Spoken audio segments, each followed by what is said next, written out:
conference is being recorded. I now hand over the conference to Mr. Saurabh Dwivedi. Thank you, and over to you, sir. Thank you, Vandit. Good evening and good morning to everyone on this call. We are grateful for your participation and for spending time with us today. Before we continue with our prepared remarks for Q3, we would like to show you a short video that our team has put together.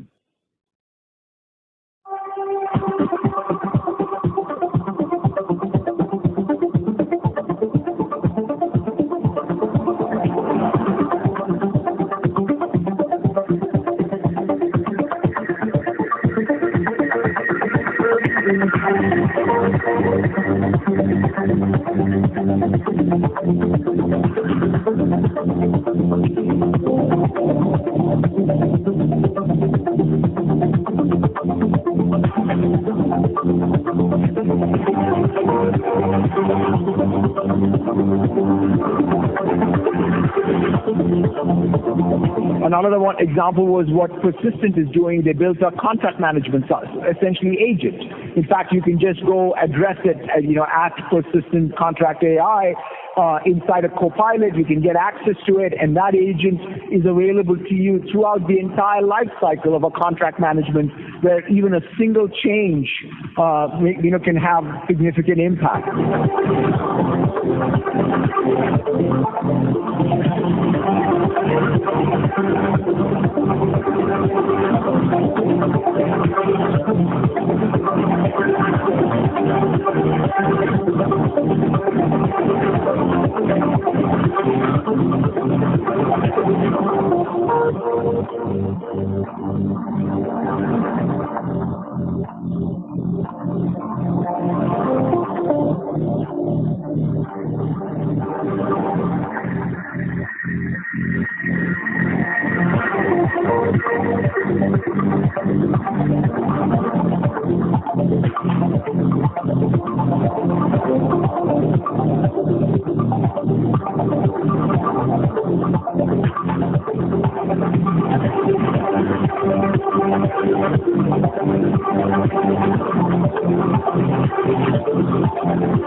So, hope you were able to add a unique and interesting element to your experience of our analyst call today.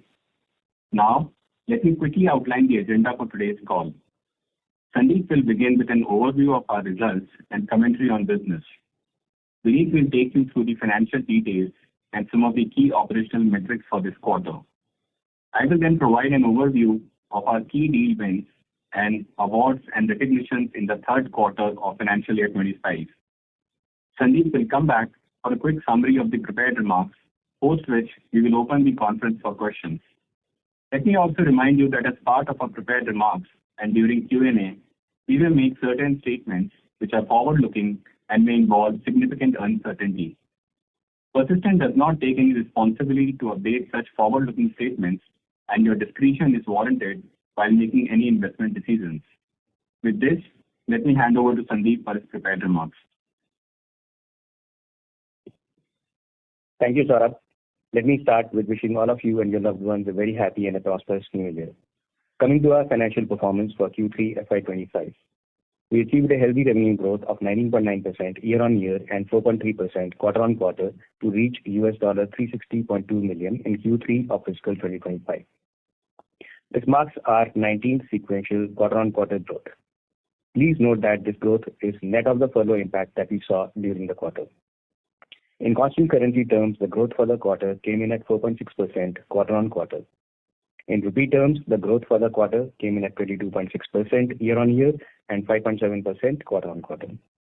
The EBIT margin for the quarter came in at 14.9%, translating into an EBIT growth of 25.5% year-on-year.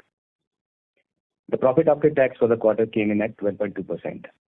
Vineet will provide detailed color on the financials and the margin movement later in this call. Coming to the order book for the quarter. The total contract value, TCV, for the quarter came in at $594.1 million, with the TCV of new bookings coming in at $333.6 million. The annual contract value component of this TCV is $428.3 million, out of which the ACV from new bookings contributed to $195.6 million. As always, these TCV ACV numbers include all bookings, renewal as well as new, across all existing and new customers. Please note that our revenue conversion on a quarterly basis is a function of our annual contract value bookings done in previous quarters, as well as the conversion from multi-year deals booked in previous years, which are included in our TCV bookings that we report on a quarterly basis. Coming to the client engagement size. Let me now give you a color on our client movement across various reported categories. We witnessed healthy year-on-year growth among our client buckets, with our top 5 customer revenue up by 31.7%, top 10 up by 22%, top 20 up by 18.7%, and top 50 up by 21%. The contribution from top 10 customers is 40% in this quarter, compared to 39.3% in Q3 FY24. In this quarter, we reported 189 customers with trailing 12 month revenues of over $1 million, compared to 176 in the same quarter last year. All our top client buckets have shown good growth in this quarter. On a year-on-year basis, the number of customers in the $1 to $5 million bucket increased by 4. Those in $5 to $10 million bucket increased by 3. Those in $10 to $20 million bucket increased by 7. Those in the $50 to $75 million bucket increased by 1. And finally, the customers in the $75 million plus category increased by 1. All of this movement is a demonstration of our ability to scale customer relationships significantly over a period of time. Coming to the details on our geographic performance. In terms of year-on-year growth in US dollar terms, North America revenue grew by a healthy 21.1%, India revenue grew by 12.1%, Europe grew 10.3%, and the rest of the world grew 66.5%, although on a low base. Now let me give you this quarter's performance from an industry segment perspective. This quarter's growth was led by healthcare and life sciences, followed by banking and financial services industry verticals, which grew by 52.6% and 22% respectively on a year-on-year basis. Our software, high-tech and emerging vertical saw a growth of 3.2% year-on-year. I'm pleased to share that our healthcare and life sciences vertical crossed the $100 million quarterly revenue run rate this quarter. With this, each of our industry verticals have crossed the $100 million quarterly run rate threshold. Coming to an update on the interim dividend. I'm pleased to share with you that the board of directors has declared an interim dividend of rupees 20 per share on face value of rupees 5 per share. It is our endeavor to maintain a consistent dividend payout ratio while we augment our growth through capability-led acquisitions. Moving on to the progress we have made on our AI roadmap. As we've articulated in our earnings calls in earlier quarters, our AI strategy is built around 4 foundational pillars. Pivoting to an AI-led, platform-driven services approach, engaging with customers increasingly on outcome-based business models, leveraging our partner ecosystem, making strategic inorganic bets to bolster our capabilities wherever we have white spaces. As we progress on our AI-led, platform-driven services roadmap, I'm proud to share that we have filed 20 plus patents across various categories, including core AI, agentic AI, personalized AI, repository-level AI, and productivity measurement. Let me describe a few of them in more detail. Our core AI patents address fundamental challenges in AI and software development lifecycle by optimizing workflows such as internet traffic management, data compression, and intelligent routing, enabling scalable and high-performing AI solutions. Our agentic AI patents power intelligent collaborative ecosystems by enabling the creation, orchestration, and customization of AI agents, leveraging in-memory integration and persona-based configurations. These agents dynamically collaborate to automate complex business processes, from streamlining supply chains to managing customer onboarding, and so on. Our personalized AI patents enable customer-centric personalization of data, providing personalized recommendations while maintaining strict data privacy. These patents are a demonstration and reaffirmation of our commitment to innovation and transformation of our service offerings through an AI-led, platform-driven approach. Let me now give you more specific details about our AI for Tech platform, SASVA. Persistent's AI for technology strategy is delivered through SASVA, our generative, deterministic, and secure AI-powered digital engineering platform. SASVA enhances end-to-end software development lifecycle, delivering more value and faster time to market for our customers while boosting our employee productivity and predictability of outcomes. I'm pleased to share the recent enhancements to our SASVA platform, which include the integration of autonomous AI agents and the enhancement of its robust quality engineering capabilities. SASVA's latest quality engineering or QE capabilities simplify complex processes, reduce testing times, improve defect detection, and accelerate software delivery through features such as actionable insights, automated test creation, multi-cloud testing, GenAI-driven code validation, and legacy framework migrations. SASVA now incorporates the integration of autonomous AI agents designed to revolutionize workflows by performing complex multi-stage analysis and seamlessly executing end-to-end tasks. These agents can dynamically interact with multiple data sources, tools, and platforms, ensuring comprehensive and efficient task completion. To give you an example, in a multi-stage analysis, these agents can automate the entire bug-fixing workflow. They can identify issues from a GitHub repository, generate code patches using AI-assisted workflows, create comprehensive test cases to ensure functionality, validate the fix against predefined parameters, and prepare a full, detailed pull request with complete contextual information for seamless team collaboration. These enhancements enable us to deliver improved solutions in product engineering, application development maintenance, and application modernization, aligning more closely with the needs of our customers. Now coming to our AI for Business Vector. Our AI for Business Vector is driven by our investments in our platforms iAura and GenAI Hub. The iAura platform offers a complete set of solutions and accelerators to streamline the data lifecycle, including modernization, operations, quality, and insight generation. The latest version of iAura, powered by agentic AI, enhances business workflows with improved personalization, contextual intelligence, and strong privacy safeguards. iAura simplifies operations by integrating disconnected systems, addressing gaps in data management, and its human in the loop capabilities enhance workflows in areas like incident management, platform administration, and so on. The GenAI Hub introduces new features aimed at improving the creation and deployment of agentic AI workflows. The latest updates, built on its enterprise-ready foundation, offer smooth integration with tools and frameworks such as AutoGen, CrewAI, and Langflow to simplify complex workflows. With these additions, GenAI Hub enables advanced workflows in areas such as precision oncology, loan underwriting, credit assessment, customer support, clinical research, and incident management, to give you representative examples. These capabilities enhance traditional operations by delivering AI-driven solutions that are focused on achieving better outcomes. Coming to our strategic acquisitions and partnerships. In the previous quarter, we had talked about our recent acquisitions of Arca and Starfish as key initiatives to bolt on to our AI roadmap. On one hand, we are integrating Arca's capabilities onto SASVA, iAura, GenAI Hub kind of platforms to ensure that we are incorporating AI governance into the solutions we are building for our customers. And on the other hand, we are also integrating data privacy as part of our key offerings across our industry verticals and service lines.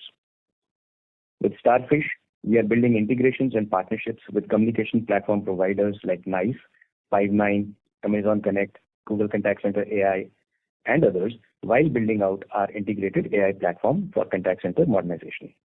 We are seeing good traction with our customers for contact center modernization deals, and will share with you as our wins in this domain materialize in the coming quarters. Coming to our hyperscaler partnerships and engagements. In this quarter, we have continued to build on our strong collaboration with all hyperscalers and joint development of solutions with their teams. As you would have seen in the video at the beginning of this call, earlier this month, Microsoft organized the Microsoft AI Tour in Bengaluru to demonstrate industry-wide AI adoption use cases by Indian enterprises. Across the country, 6 companies were selected for demos, with just 2 from the IT services industry.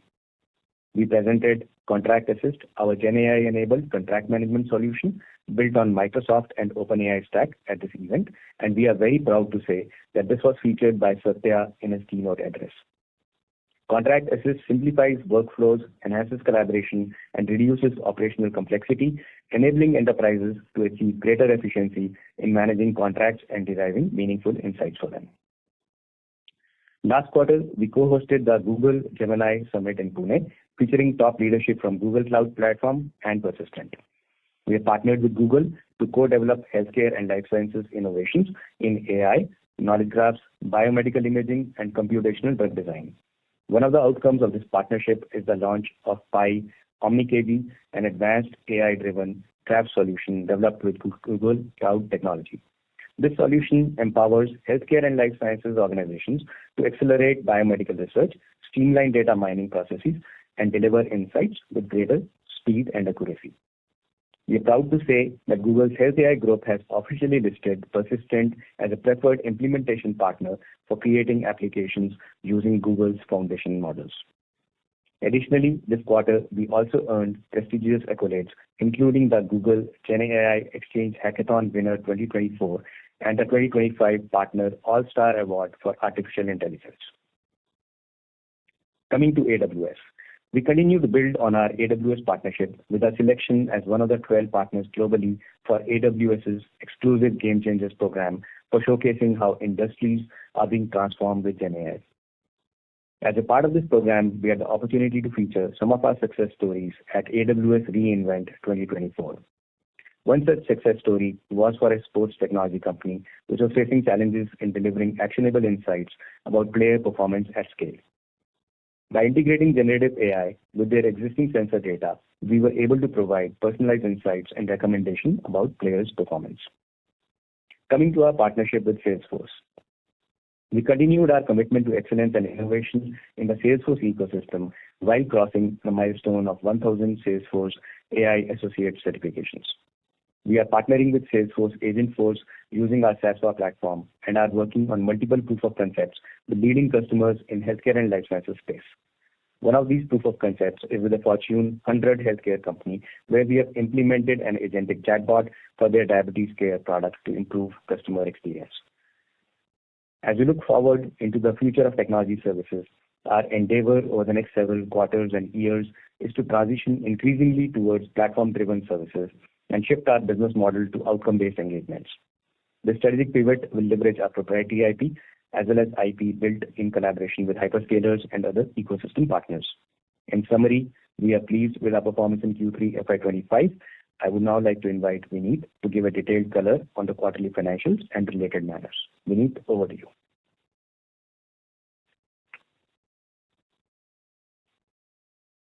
Thank you, Sandeep. Good evening and good day to all. Thank you for taking time out to join us today. Let me now take you through the financial highlights for the quarter gone by. Q3 FY25 revenue stood at $350.2 million, registering a year-on-year growth of 19.9%. In rupee terms, it translates to rupees 30,622.8 million rupees, a growth of 22.6% year-on-year. The impact of furloughs on the revenue was approximately 100 basis points, in line with our expectations. This quarter, we have integrated the financials of our acquisitions, Starfish, Arca, and Soho. All put together, their contribution to our revenue was about 35 basis points in Q3. Our acquisition of Soho is a part of vendor consolidation exercise with a large customer. Most of the revenue was already included in our existing run rate prior to the acquisition as a part of the subcontracting arrangement. EBIT margin came in at 14.9%, 90 basis point improvement sequentially, and 35 basis improvement on a year-on-year basis. In rupee terms, EBIT for the quarter was 4,557.3 million rupees, translating to a growth of 12.2% quarter-on-quarter and 25.5% year-on-year. Let me now give you a quarter-on-quarter EBIT margin walkthrough. Let me first start with the headwinds. There were two major headwinds for us in this quarter. Furloughs, which impacted our margins by 60 basis points, and lower quantum of earnout credit versus the previous quarter, which resulted in a headwind of 100 basis points. The quantum of reversal for this quarter is 152.24 million. Coming to the tailwinds for the quarter. Our utilization has improved from 84.8 in Q2 of FY25 to 87.4 this quarter. Another key improvement that has played out in this quarter is with respect to rationalization of contracted costs with a large healthcare customer. Our plan to offshore the effort of this engagement is proceeding along expected lines as we continue to grow the revenue with this customer. Both these factors, that is the improvement in utilization and rationalization of the contracted costs, coupled with the operational initiatives, have led to a 140 basis point improvement in our EBIT margin. Strong dollar has led to a cross-currency tailwind of 50 basis points this quarter. Lower resale revenue and improved pricing has helped our margins by 40 basis points, and finally, lower stock costs this quarter have resulted in a tailwind of 20 basis points. All these headwinds and tailwinds put together resulted in a net increase of 90 basis points in our EBIT margin sequentially as mentioned earlier. Other income, net of finance cost, was 118.4 million as against 176.9 million last quarter. There was a foreign exchange gain of 144.7 million as against 106 million in Q2. Effective tax rate for the quarter came in at 22.6% compared to 25.2% in Q2. Based on our revised estimates, we expect our overall ETR for the year to remain in the range of 23 to 23.5%. Profit after tax was 3,729.9 million, growth of 30.4% year-on-year. This translates to a PAT margin of 12.2%.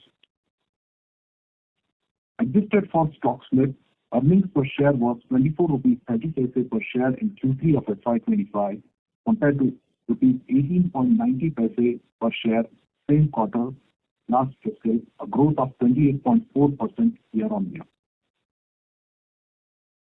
Excluding cash from capital employed, return on capital employed for Q3 FY25 came in at 38.1% versus 35.8% same quarter last year. Total cash and investments stood at 246.1 million as of 31st December 2024. In this quarter, bill DSO came in at 64 days, an improvement of 4 days, and unbilled DSO came in at 22 days, an improvement of 2 days compared to Q2 of FY25.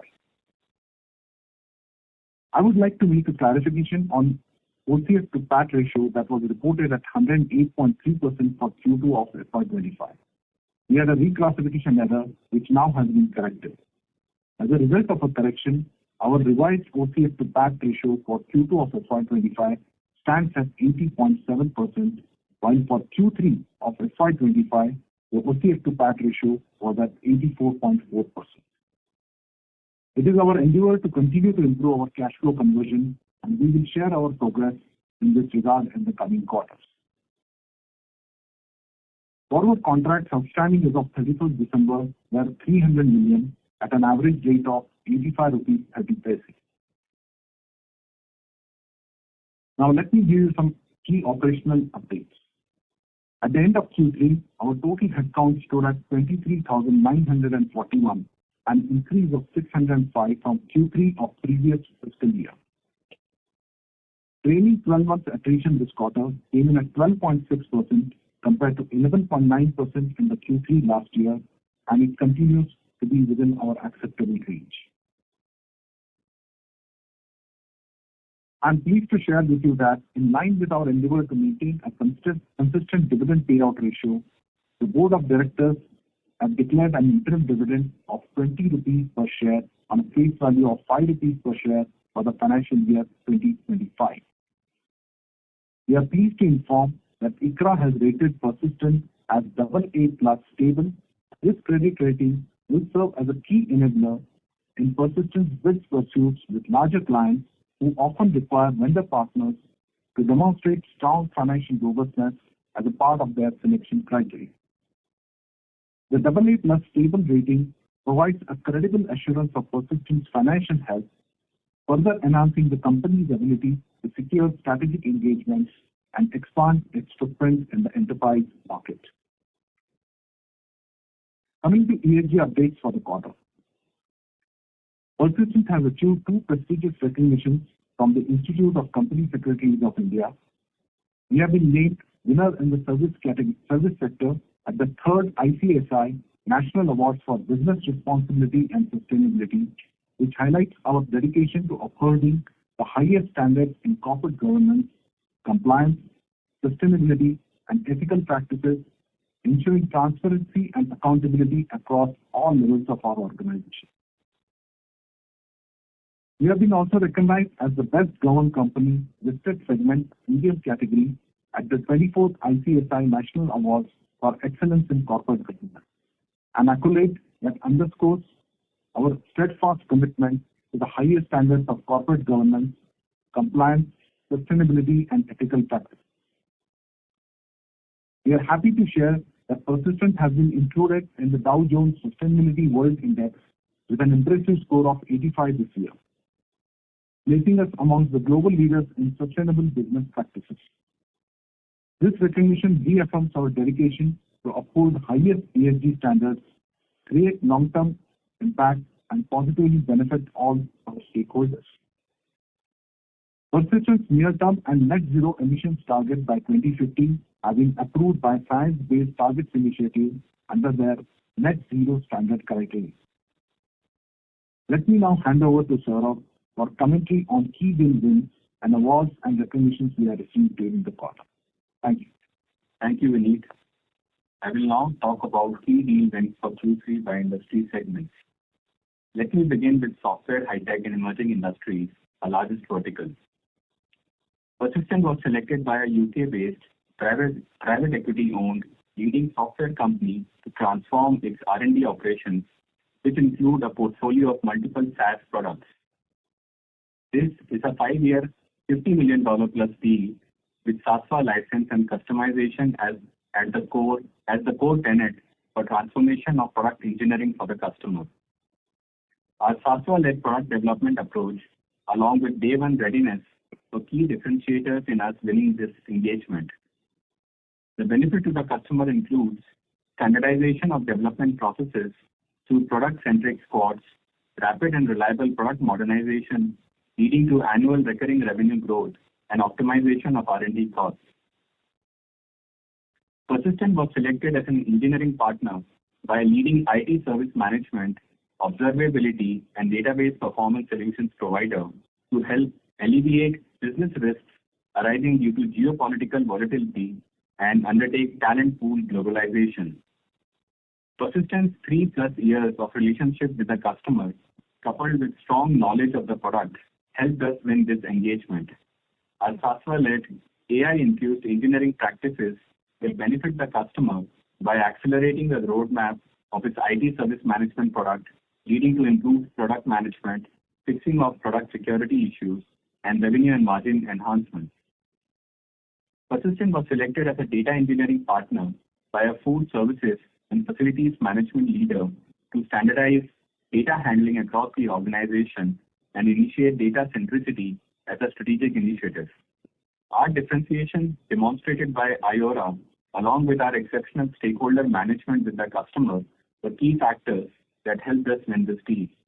The benefit to the customer includes modernization of the core platform for the facility management business and reduced efforts in integrating it with their ERP and HR management systems. Coming to banking, financial services, and insurance. Persistent was selected by a leading American financial services company that provides financial record keeping, tax advantage savings and retirement plans to modernize its legacy systems. This is a 7-year, $150 million plus deal and is the largest transformation deal signed by Persistent till date. Persistent's existing engagements with the customer in the infra space and demonstration of SaaSwa and GenAI Hub capabilities were instrumental in winning the engagement. The benefit to the customer includes modernization of its legacy systems, reduction in technology debt, and improve developer productivity through software-driven build and release processes.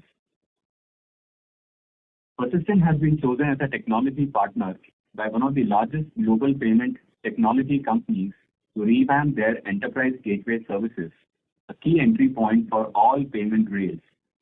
Persistent's deep expertise in payments, coupled with our differentiated delivery experience to the customer, has helped us win this engagement. The benefit to the customer includes improvement and optimization of gateway performance, ensuring scalability, reliability, efficiency with low latency, and millisecond response times to support services such as real-time authorization and clearance. Persistent was selected by one of the largest US-based insurance companies to provide enhancements to the automation of insurance and claims processes within the company. Strong insurance domain knowledge, coupled with mature automation practice, helped us win this engagement. The benefit to the customer includes development of innovative solutions, accelerators, frameworks, and GenAI-based approaches for higher ROI on automation initiatives. And finally, within our healthcare and life sciences vertical, Persistent was selected by one of the largest healthcare companies in the world to modernize their platform focused on patient care in pharmacy. This deal initiated a new relationship for the UK geography with the customer. Our track record of delivering outcomes in modernization projects and our engineering heritage were key factors in us winning this engagement. The benefit to the customer includes improved patient experience, reduction in technology debt, and improved business agility. Persistent was chosen by global leaders in specialty injectables, drug compounding, and anesthesia to replace their legacy contract management system with a new revenue management solution. A strong relationship with the customer, coupled with their confidence in us as a dependable delivery partner, led to this being a sole source deal where the customer did not float an open bid to other vendors.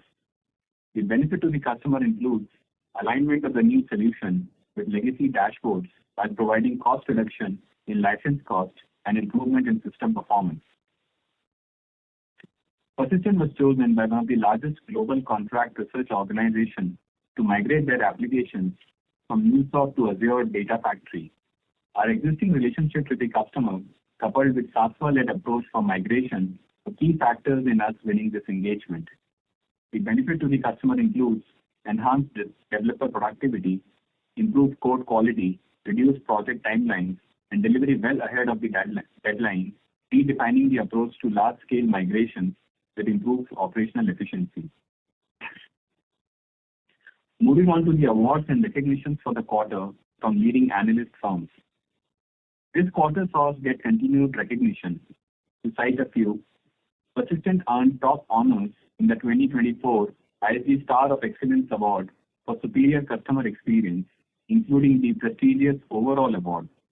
Persistent was the only company in 2024 to win in 4 different categories based on the voice of the customer. Persistent was named a leader in 2024 ISG Provider Lens Generative AI Services Global. Persistent was recognized for its ability to empower enterprises with tailored AI strategies, strength in guiding clients from initial exploration to strategic deployment, and deep AI expertise coupled with modern engineering practices. Persistent was recognized at the 16th TIS Leap Vault CLO Awards in 4 categories, including Gold for Best Corporate University, Silver for L&D Team of the Year, Silver for Best Employee Engagement Program, and Silver for Best Chief Learning Officer of the Year. Our founder and chairman, Dr. Anand Deshpande, has been inducted as a Fellow of the Indian National Academy of Engineering during its annual convention 2024. Our CEO, Sandeep Kalra, was featured in Business World's article, Sandeep Kalra's $2 billion power play for persistent systems, outlining his bold leadership and disciplined strategy. The feature highlights Persistent's AI-first approach, powering its verticals and sub-verticals and its forward-looking vision. With that, let me hand over to Sandeep. Thank you, Saurabh. Before I request the operator to open the floor for questions, I would like to provide an update on our annual planning exercise known as the Huddle. The Huddle concluded about 2 weeks back, This was a comprehensive exercise that took place in Pune and saw participation of over 350 of our senior global leaders across sales, delivery, and our enabling functions.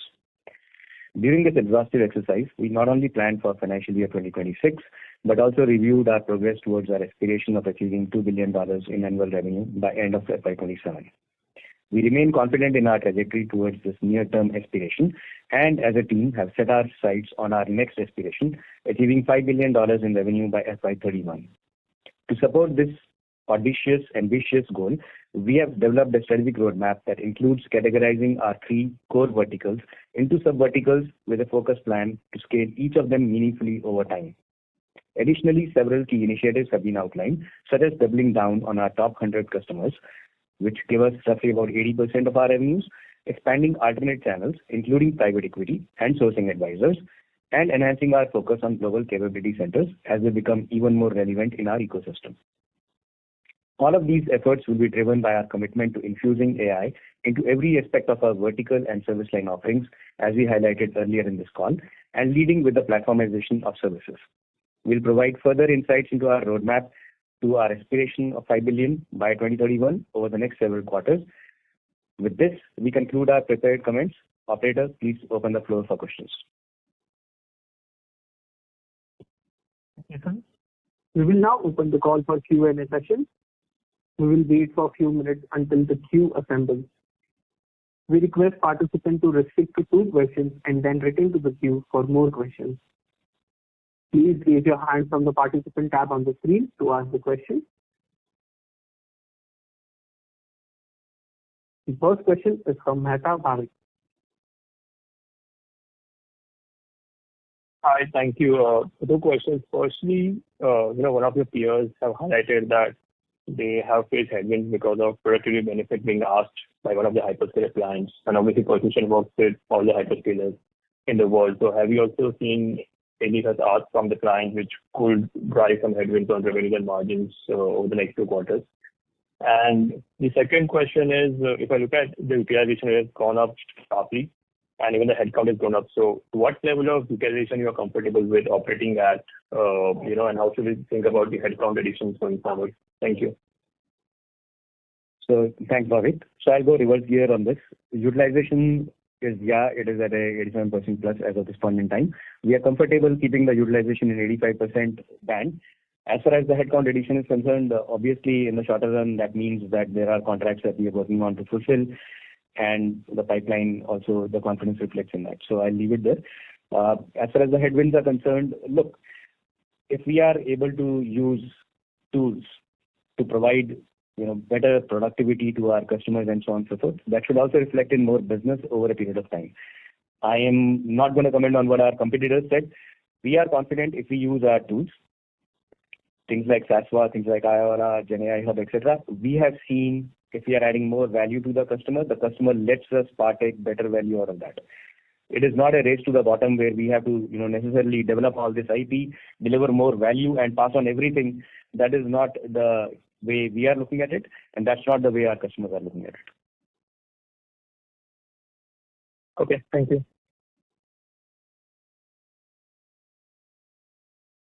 Next question is from Abhishek Bhandari. Yeah, thank you, management team, and good to see broad-based growth in this quarter. I have 2 questions. Sandeep, first to start with you. While I understand third quarter is generally heavy on renewals, but if I look at the ACV and the new business ACV, the growth rate on a YY basis from a deal perspective appear to be a tad weaker one. They're now split to a single digit 9 and 7% respectively. So is it because of certain timing issue in terms of closing of projects, or is this on your expected line? And if you could also comment on the pipeline, what you answered that. Sure. And the second question is for Vineet. So Vineet, we have probably exhausted all the traditional levers in terms of utilization and optimization. So going forward, how should we think on the margin improvement? I remember the comment that on a year-on-year basis, you want to be as close as possible to last year number on FY25. We will probably end there, but on a go-forward basis, say call it FY26 and 27, aligning to your medium-term aspiration of 200 basis point improvement in margin, how should we think on the levers for the business? Sure. So I'll take the first question, Abhishek. So if you look at our revenue conversion, I made that comment earlier in the call as well. Our revenue conversion is a sum of our ACV conversion and the TCVs that we have announced over a period of time. Even if you look at some of the deal wins now, so we announced a deal win where, we announced a 150 million plus 7-year deal, and that could only go up with time. So if you look at deals like that, there are at least in the last 5 years, there are at least 45 plus deals that are multi-year deals where you may not necessarily see the renewals come in the ACV side of it. And if you look at the backlog of Persistent, it has been increasing over a period of time. We don't announce backlog. We don't intend announcing backlog in the shorter run. All I can say is if you look at our growth, the layering of the TCV is what is basically giving us the revenue growth consistently over the last 19 quarters. So we are comfortable with whatever the ACV growth is. We will always aspire to do better, and we are confident in our growth journey. We don't comment on the pipeline that much, but the pipeline remains healthy. I will not quantify the pipeline. Vineet, over to you for the margin commentary. So, Abhishek, yes, your point is absolutely valid. The utilization is at a peak level. But I will also say at this point of time, it's not, while our comfortable band remains to be in the 83 to 85% range, it's not that in the short run, this utilization is going to come down to that level. We are comfortable, at least in the short run, to continue with a little bit of a high utilization levels. The second year, on the cost optimization part, there are many other levers that we are still working upon. I'll just give one or two examples. One, in terms of pricing, we are working with multiple customers in terms of implementation of the COLA clauses, in terms of getting some change requests. Wherever possible, we are also going and basically trying to get non-linear revenue as more and more AI levers get utilized. The non-linear revenue is another factor which can help us in terms of improving our margin. And last but not the least, the SG&A still, as you see that our SG&A is comparative to peers, is on a higher side. So there is scope of optimization that is still available there. So these are all the factors that will continue to do that. And finally, at the end of the day, as we continue to grow, a lot of these problems will also, the marginal problem will also get sorted out. So I just add one thing there. So Abhishek, I'm sure you are one of the best analysts out there. You can see your spreadsheets. If we were to deliver 14.5% for the full year, that means an exit run rate at a different level. That exit run rate for the year becomes the entry run rate for the next year. Then couple that with whatever Vineet said, and as we mentioned, the more we bring IP/differentiated capabilities, we are able to get a differentiated pricing. And if you were to look at our pricing with respect to the industry, we have been able to, over the last several years, command a premium.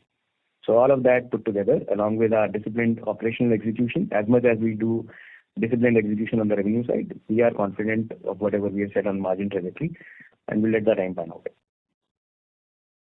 Thank you, and all the best for calendar 25. Thank you. Thank you. The next question is from Sandeep Shah. Yeah, thanks for the opportunity and congrats on good execution. Sandeep, just wanted to understand, entering FY26 or CY25, are you worried about demand in the healthcare with a change in US administration? Because some of your peers are highlighting the same in terms of uncertainty. Okay. So if you look at it, I'll give a philosophical answer first, and then we'll come to this. So macroeconomic environment, all of these other environments, look, they are given to everyone. How one reacts and how an organization reacts, and that is where the maturity comes in. If you look at the last 4 years, we've gone through COVID, where we grew, despite the sector not growing. We came through post-COVID, where we grew even at 35%, and we had 5 quarters of 9% sequential. We saw post-COVID, where people talked about macro being bad. Even this last quarter gone by, a lot of people said whatever it is.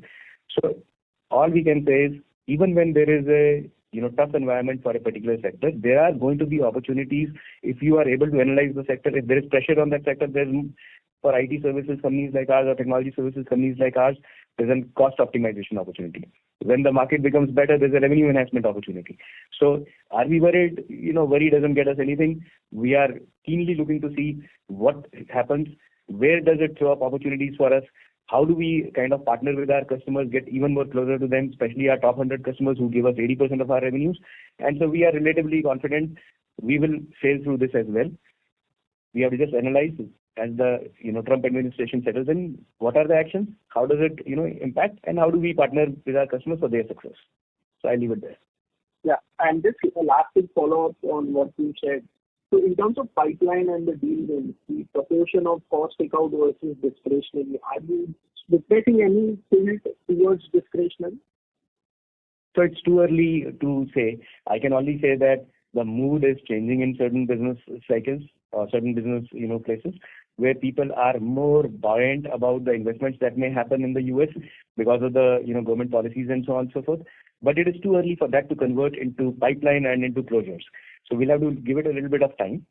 The mood is buoyant, but nothing to reflect in discretionary coming up big time. We will wait for another quarter to 2 quarters before that. And so far, it is business as usual. We have to find our own opportunities within the things.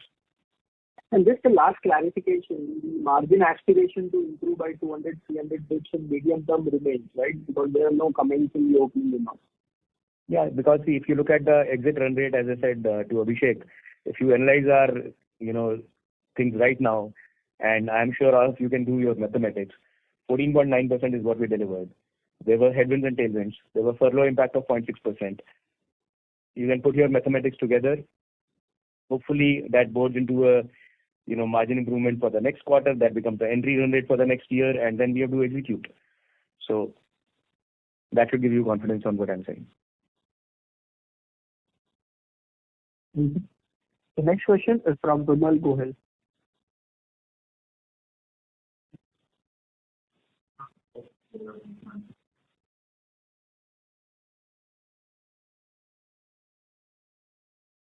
This is Ravi Naran.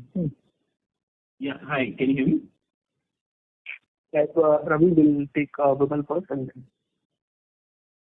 Yeah, thanks for the opportunity, sir, and excellent quarter. Sandeep, my question is to you. So just wanted your comments on the autonomous AI delivery that you spoke about, which is again SASA-led. Very encouraging also to see tailwinds coming through on that. While you've shared that how do the benefits that we get to partake with the clients, you already shared that aspect. I want your comments on what happens to the long-term planning of headcount addition for the company going forward. What kind of headcount are we looking to add? How will the pyramid change? How will the on-site offshore ratio get impacted on that, basically? The operational aspect, how will that change? Thank you so much. So I'm smiling because this is a longer discussion, but if you look at it in a very short thing, look, we have been a leading technology services company. We have led by adopting technology ahead of our peers. So that would mean that we will need to have a two-tiered economy within the company. There are people who are focused on market share gains here and now, and there are people who are focused on building platforms for the future, which everyone in the company will embrace. Our learning and development will gear up. They will basically take the platforms that we are building, whether it is our own IP, whether it's the IP built on our partner, ecosystem, the hyperscalers or specialized partners, and then train the rest of the manpower.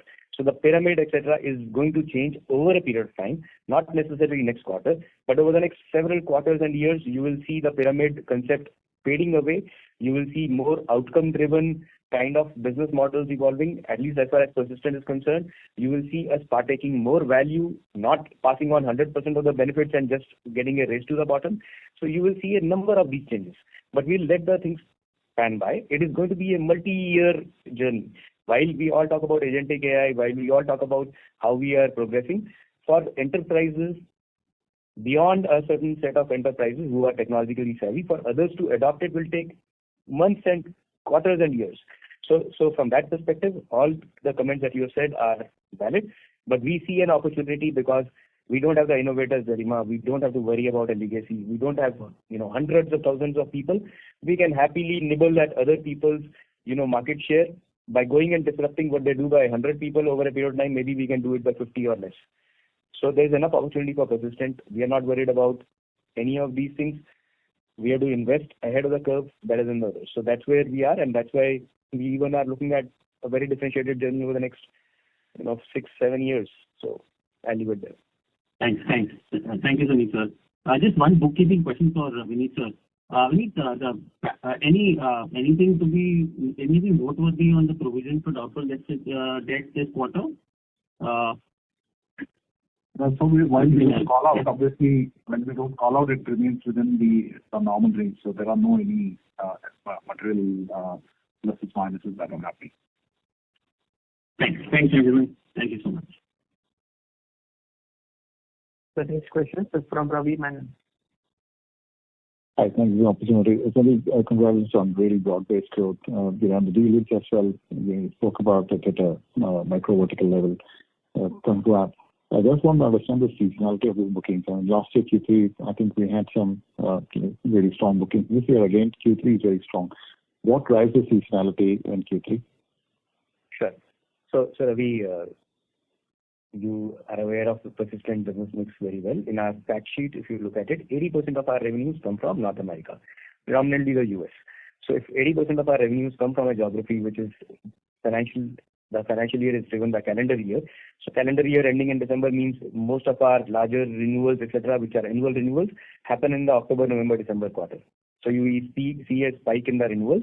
That combined with whatever we do on new, whether in existing or net new customers, that is basically the sum of the entire bookings that we do. And if you look at traditionally last several years, you will see Q3 being seasonality-wise more stronger for us on the bookings front. Thank you. And you're talking about some sort of pickup that we might see likely. And this year, I've heard that decisions about budgets are yet to be made, probably will be made only by February. Is that right? And would we then likely to see a bump up in bookings in Q4? So look, if the budget gets decided in February, that by that time that has an impact on pipeline, that has an impact on bookings, etc., it will be a little bit more time. But look, we are building the business on an ongoing basis. And if you look at our trend over the last several quarters, year on year, the revenue part is increasing. That's a combination of the bookings that we do now. And as I said earlier, over the last several years, whatever backlog we have been able to create. So it is trending in the right direction. But from a market perspective, I think it is too early to celebrate green shoots, victory, and so on. One has to just focus and with our own capabilities, mine our own customers, and cultivate the right new logos. Thanks so much, and congratulations again, and best of luck for your FY31 journey. Thank you. Next question is from Malik Taneja. Hi, thank you for the opportunity, and congratulations for the broad-based performance in the current quarter. Sandeep, you touched upon the fact that you're looking to pivot to a software or an operating or change in the commercial model. Do you think this can help us decouple from the typical headcount-led growth in our business? And the second question is that, does this also accelerate the margin expansion journey that you are striving for, given some of the productivity or the efficiency gains that you will see from this initiative? Yeah. So in good direction. So if you look at it, yes, that is where, the industry, the people who adopt the AI part and are able to leverage it and build differentiated service offerings, IP, etc., will go. So there definitely will be a decoupling. But again, my only caution would be, please don't expect it next quarter, next quarter, and so on. This is going to be a multi-quarter, multi-year journey. And it will also need certain amount of investments to be done. And while we have said, on one side, we will do margin optimization, the play for differentiated tech services companies, let's say 5 years, 7 years from now, would be the margins would look very different from what they are right now. And that is the opportunity. But in the shorter run, while we optimize our margins, we'll keep investing to build those differentiations so that we can ride that wave, we can decouple the headcount growth from the revenue growth, and hence have more revenue per employee, profit per employee over the next several years. And then, obviously, what you're saying is where we would be. The next question is from Abhishek. Yeah, hi. I hope I'm audible. Sandeep, you mentioned that you are very confident of your FY27 $2 billion revenue aspiration. That's pretty much a giveaway, of what to expect next 2 years in terms of growth. My only question is, does this include any inorganic contribution from here on, or given the order backlog we have, you are pretty confident of achieving it organically? Okay. So let me paraphrase. So $2 billion by 2027 financial year end is an aspiration. What we are saying is this: we are on that trajectory. We don't want to be overconfident. Having said that, when you're running a large organization, and today we have become a semi-large organization, we have 24,000 of us. A few years back, we started saying our aspiration is $1 billion. We met that in time. Then we started saying $2 billion. We are on that track. And so we are also aspirationally, ambitious people. We want to do the right by our customers, but we also want to grow. And we see an opportunity that AI is giving us to compete against the biggest, whether it is the largest in the US, Europe, or India. And so we want to move the goalpost on our aspiration, and that's why we have moved the goalpost, so that we have a bigger picture for all of us, a bigger career path for all our employees and team members globally. And so it is not a giveaway that we are saying that it is guaranteed that we'll be $2 billion by 27. We still have a lot of work to do. All we are saying is we are confident of the trajectory. We'll be at it, we'll deliver that, but our bigger goalpost is now $5 billion by 2031, which will make us one of the fastest growing tech services company, should we be able to achieve that aspiration, which we will give our best. Now, the other part of inorganic has never been a revenue acquisition game for us. It has always been a capability build-up, kind of thing for us, whether it is, Arca is just a 20 people acquisition, but in the data privacy domain, which is paramount in today's AI kind of a thing. Any services company that does not focus on that cannot go to the customer and straight face talk about implementing AI solutions. Similarly, Starfish was a very small acquisition, but gives us a totally new addressable market in contact center optimization. So our foray will be like that. The only place where we might do a slightly scaled acquisition is Europe, where we are at 8 to 9%. Our aspiration is 12 to 15%. So outside of that, you will see us stick to our knitting, do focused acquisitions and investments, giving us technology to become even bigger, better version of ourselves, much more differentiated than our peers. Hopefully that answers. The next question is from Vibhor Singhal. Hello, am I audible? Yes. Yeah, hi. Thanks, Sandeep. Thanks for taking my question, and congrats on a very solid performance yet again. Sandeep, just want to pick your brain on the FY31 target that you have said. I know in the subsequent quarters you mentioned you are going to come up with a proper roadmap to it. But just on the preliminary thoughts, what will it take for us to do differently from what we are doing at this point of time to reach that goal? Can we continue doing the same that we are doing and reach there? Or do you see some different kind of opportunities? For example, a lot of them peers have called out this big opportunity in the ERP refresh cycle. Is there anything something of that sort that we are looking to do? Just some color on that would be helpful. I'm sure you would come with a detailed plan later on, but any preliminary thoughts would be really helpful. Then I have a follow-up question for the week. We have 2 minutes in the call, so I'll just keep it very, very quick. So essentially, look, doing more of the same doesn't get us different results. So obviously, we have to gear up differently. We have scaled verticals to nearly $500 million across verticals, give or take. Healthcare life sciences is at a $400 million run rate right now, $100 million a quarter. Financial services just above that, tech above that. So first and foremost, each of these verticals is an ocean. Dividing that and creating, 12 to 15 sub-vertical growth engines, starting from there, focusing on the top 100 customers, going much deeper in the top 100 customers, mining them effectively, bringing the net new engine at a different scale through sourcing advisors or private equity. Private equity is a very scaled play for us, very differentiated play for us. We all understand. In Persistent, there's a set of people who understand private equity like nobody else in our industry does. Very few companies in our industry understand private equity like that. So there are many such things, many such motions, but we'll leave it for another day because there's hardly 1 minute left. If you can ask the final question to Vineet, then we'll try and wrap up the call. Sure, thanks, Sandeep. Vineet, just on the earn-out reversal provision that we have taken. So have we seen the end of it, or do you believe there could be more of it in the next quarter, or something can spill over into FY26 as well? At this point of time, and I think so I mentioned this in our last quarter's call also, that our anticipation is that this will end by the end of this financial year. So Q4 there might be still something more, but in Q1 they won't be. As of now, yes. That's what. Got it. Thank you so much. Thanks for taking my question, and wish you all the best. Thank you.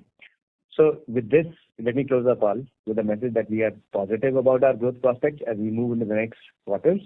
We continue to work with our customers, proactively engaging and partnering with them to help develop solutions for their forward-looking strategies. Thank you, all of you, for spending time with us on the call today, and we look forward to connecting with you again in 3 months' time to provide an update on our ongoing progress. Thank you. Operator, we can close the call. On behalf of Persistent Systems Limited, that concludes today's conference. Thank you for joining us, and you may now disconnect your line and exit the webinar. Thank you, everyone. Goodbye.